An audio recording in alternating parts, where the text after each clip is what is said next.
এই দেখুন আমি এখন রাতে করছি মাছের ডিমের বড়া। এই বড়া পাকোড়ার মতনও ভেজে খেতে পারেন বা ঝোল করেও খেতে পারেন।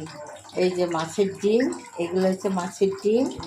হ্যাঁ, পেঁয়াজ কুচিয়ে দিয়েছি, এই যে পেঁয়াজ কুচিয়ে দিয়েছি, এগুলো পেঁয়াজ।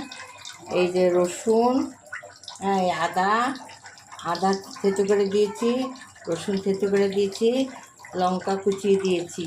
এই যে এর মধ্যে একটুখানি খাবার সোডা দেবো, খাবার সোডা দিয়ে আর এই কর্নফ্লাওয়ার দিয়ে আর হলুদ দিয়ে এটাকে ভালো করে পেস্ট করব।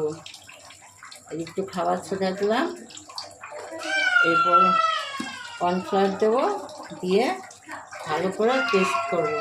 এর মধ্যে একটু বেসনও দিতে পারেন, কোনো অসুবিধা নেই।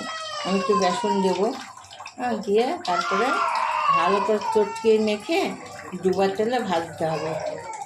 দারুণ লাগে। এইভাবে বানান, আমি বানাচ্ছি, আপনাদের দেখাবো।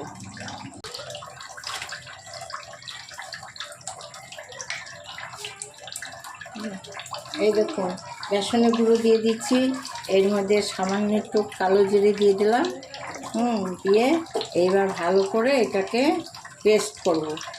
ভালো করে পেস্ট করে এবার এক এক করে ভাজবো। যখন ভাজি আপনাদের দেখাবো। আমি এখন পেস্টটা করে নিই। আজকে আমাদের রাতে রুটি হবে, ওর জন্য নিরামিষ সবজি করতে বললো।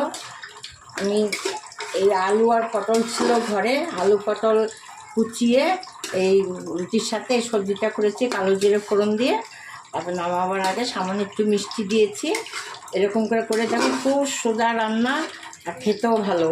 আপনারা করে খেয়ে দেখুন, ভালো লাগবে, খুব তাড়াতাড়ি হয়ে যায়। এবার আমি বড়া ভাজছি।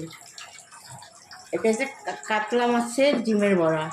এরকম করে এই তেলের মধ্যে ছেড়ে দিলাম, আঁচটা কমিয়ে দিতে হবে।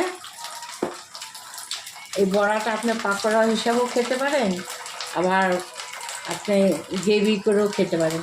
মাংসের মতন, মাংসের যা দেয় ওইসব দিয়ে মশলা গ্রেভি করে ভাত দিয়েও খেতে পারবেন, রুটি দিয়েও ভালো লাগে। আজকে রাত্রে আমাদের রুটি হবে, রুটিটা খাবো। আর এই শুধু কটা খাবে পকোড়া হিসাবে, সন্ধ্যাবেলা টিফিন হয়ে যাবে। এই দেখুন এগুলো ভাজা হয়ে গেছে, লাল লাল হয়ে গেছে। এইগুলোকে নামিয়ে দেবো।